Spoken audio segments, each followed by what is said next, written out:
دوستان، بزرگواران، رفقا، ما تو مسیر چهارراه هستیم.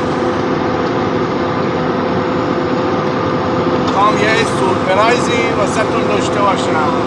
من 2 تا مسافر همراه دارم، 2 تا توریست. یکیشی آقا سفره. آقا سفر بچه از ترکیه اومده.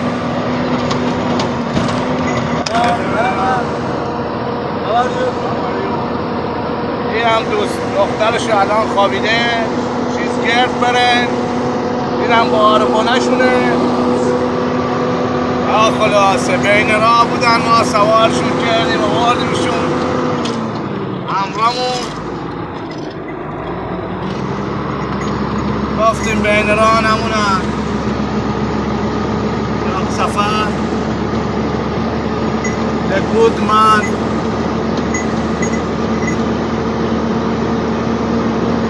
جاده ناامنه. گفتیم بین راه نمونن، باعث آبروریزی بشه، بیان اذیتشون کنن.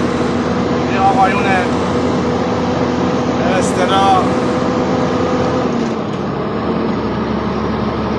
دزد و رازن و اینا نباشن، اینا را اذیت کنن.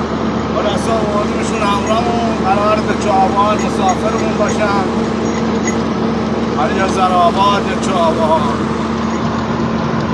اینم جاده. آی سفر یه دست تکون بده.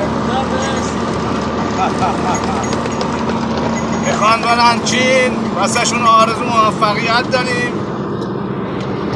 ایران با خوبی و خوشی ترک کنن.